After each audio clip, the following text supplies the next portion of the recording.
Making America the Opposite of Great. That's what Paul Krugman wrote about the other day, and for the New York Times, and I found it very, very enlightening. He started out by saying, like a lot of liberals, and that this would definitely include me, maybe you. He said he's feeling a bit of what he called MAGA Freude, as in, taking some pleasure in the self-destruction of the American right. Yeah. I have watched this immolation of this clutch of Christian fascists with glee. I hate the fact that they have the power now, that they managed to get control of the House by a few votes. I don't like the fact that they have the power to totally disrupt this country, but watching them disintegrate, which will come to its conclusion 2 years from now in the next election, they will finally be kicked to the curb where they belong. But Krugman wrote that there's never been a spectacle like the bullshit that that wasn't his word, that's my word. He called it chaos that we've seen in the House of Representatives this past week. In fact, he pointed out again, as we all know, it's been over a century since a speaker wasn't chosen on the first ballot. And the last time that happened, back in 1923, there was a real substantive dispute.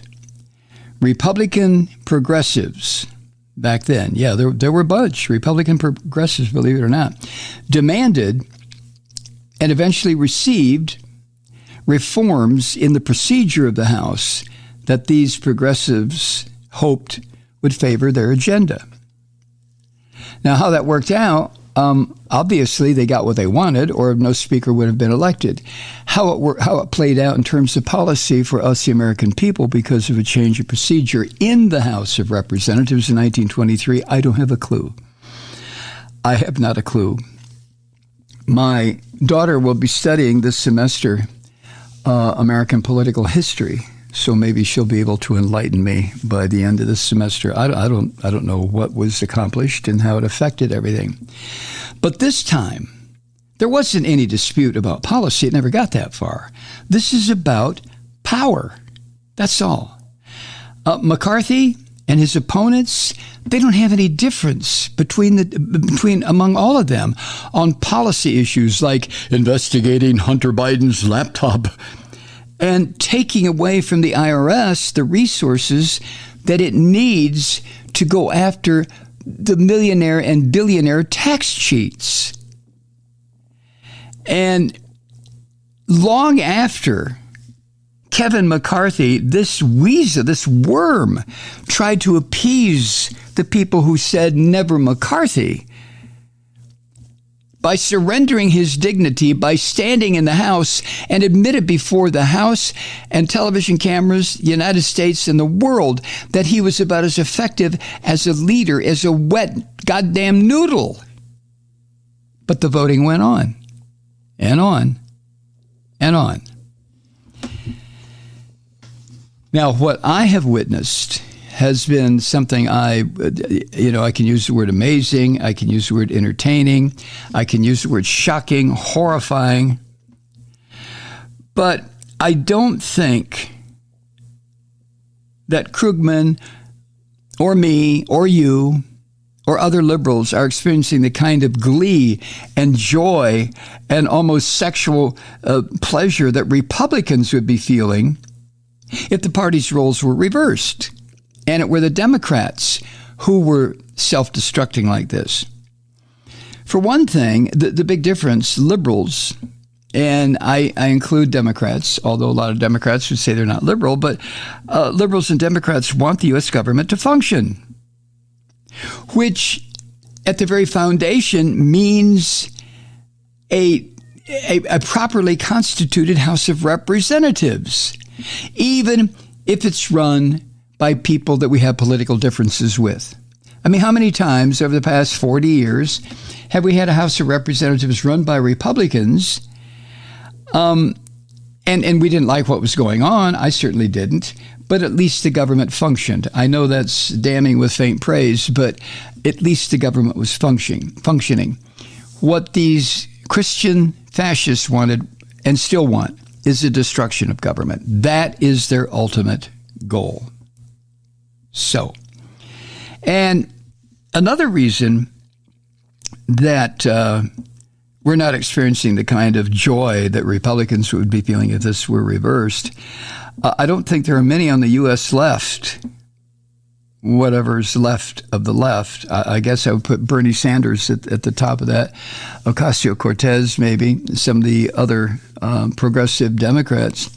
I don't think there are many on the U.S. left who define themselves the way so many do among the Christian fascists, and that is they define themselves by their resentments, not about what they believe in, but what they feel cheated about or demeaned. It's not what they were deprived of. They want to destroy government, and the majority of Americans don't want that. So these Christian fascists are feeling resentful. How can you do this to me? And I agree with Krugman. He says, yes, I mean resentments rather than grievances. Yeah, resentments is the right word. Because grievances, of course, are about the things that you believe you deserve and might be diminished if you get some of what you want.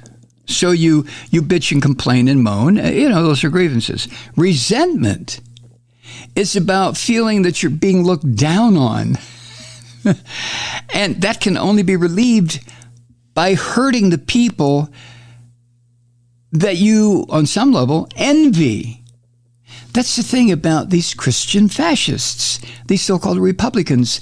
They envy the fun, the freedom, the intellectual stimulation, the science, the art, the creativity that people on the left display 24/7. The Christian fascists don't have that. And if they do have it, they don't know how to access it.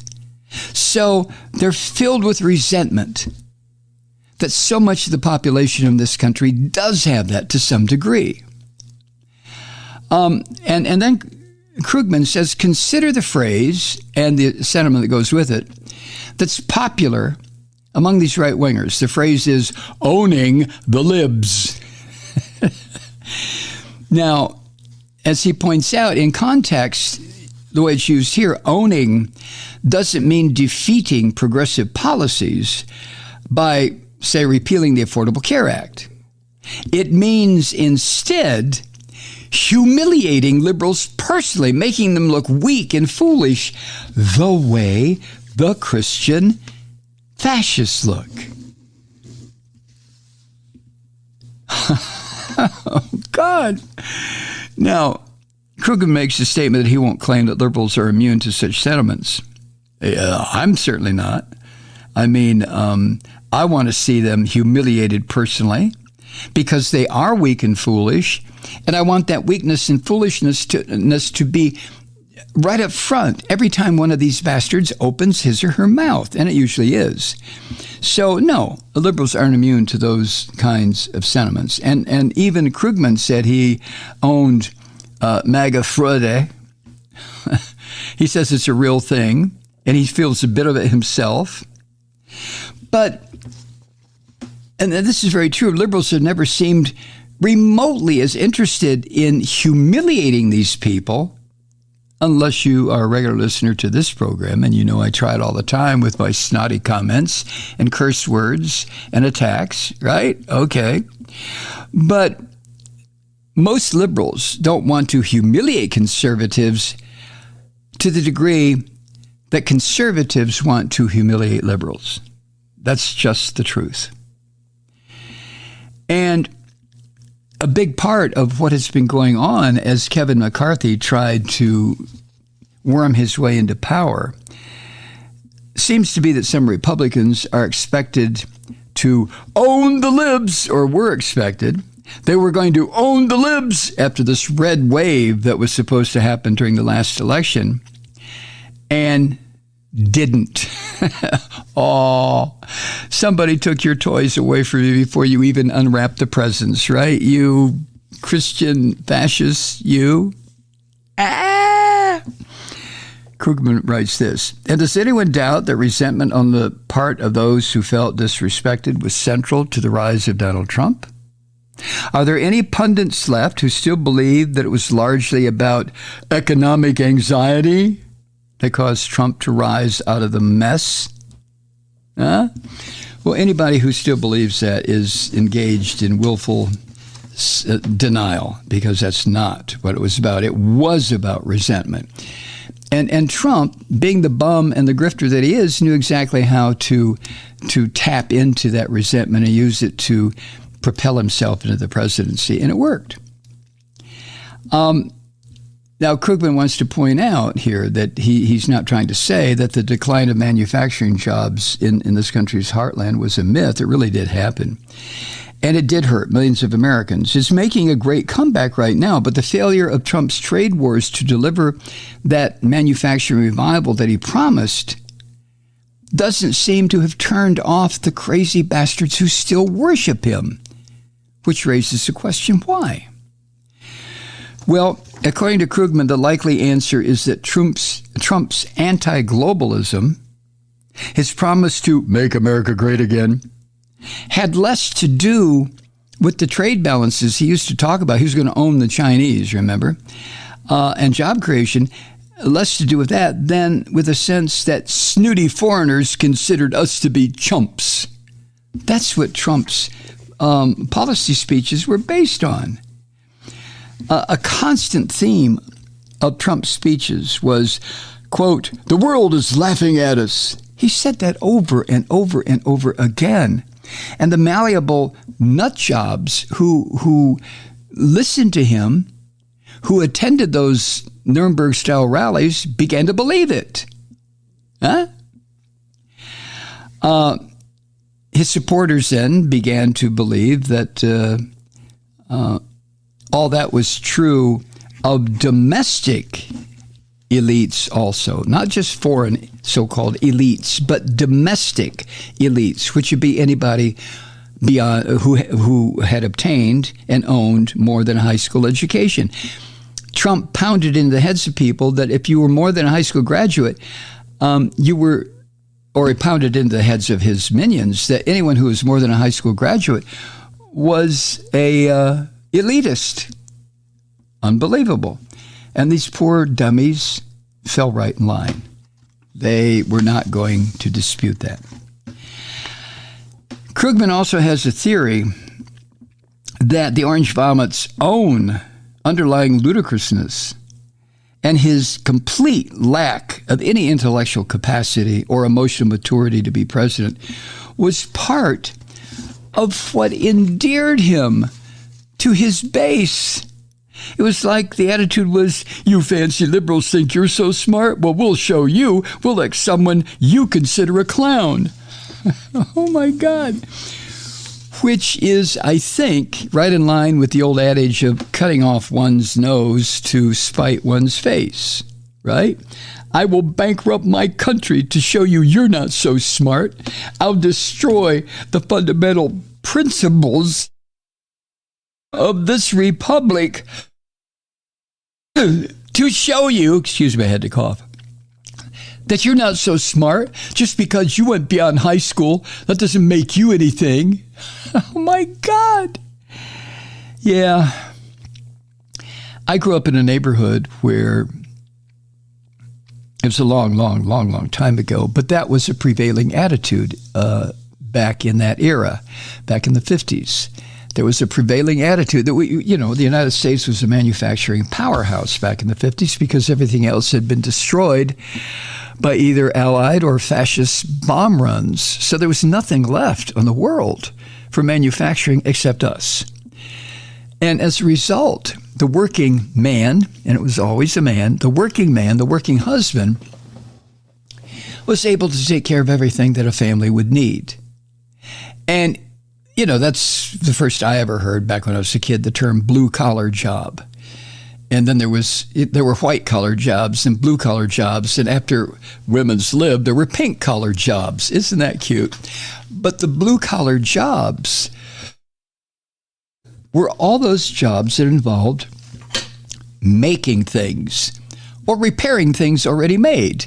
Plumbers, electricians, auto mechanics. I mean, oh my God. They made great money. Factory workers, machine operators. They were making wonderful money. And not only that, but back in the day, the average CEO salary was 40 times the salary of the working man on the floor of the factory. Now it's something like 2,000 times or whatever, or it's incalculable because these CEOs don't own a factory. They own a hybridized collection of all kinds of companies. They have no idea which are which. The hedge funds own. I mean, it's just become a mess that only benefits the 1/10 of 1% when you get right down to it. So anyway, you fancy liberals think you're so smart. Well, we'll show you. We'll elect someone who's an asshole. And they did. And the irony here, the whole thing is ironic, but the irony is that the MAGA movement has succeeded beyond the wildest dreams of these nasty globalists, if any exist, and usually that was a term that meant Jews, in making this country the opposite of great. There's your irony for you. Now, irony is something that MAGA scum can't conceive of, much less recognize when it rolls right up and stomps them in the face. They don't know what irony is. But there it is. The irony of the MAGA movement, or the irony is that the the MAGA movement has succeeded beyond anything that these nasty globalists could have imagined in making America the opposite of great. Here we are. And Krugman points it out. Right now, the world really is laughing at us, although the world is terrified too. And for good reason. You think you and I are the only ones who are worried, afraid, terrified of what's going to come over the potential of what's going to come over the next 2 years? Well, it's not just us. It's also the rest of the world. Hi, Truth Seekers. Mike Malloy here. You know, the Progressive Voices Network brings you commercial-free commentary from today's leading progressive radio hosts and pundits, like me, Mike Malloy, 24 hours a day. I'm not your typical old guy from the 80s or the 90s talk radio host, and Progressive Voices is not your typical talk radio network. It's a listener-supported nonprofit with no corporate control whatsoever over our broadcast. So hosts like me, Mike Malloy, are free to rant and scream and carry on about whatever we like. We're often controversial, but we're never boring. Weeknights, 9 p.m. in the East, 6 p.m. in the West on the Progressive Voices Network. Always progressive, always on. I'm Mike Malloy. Keep it lit.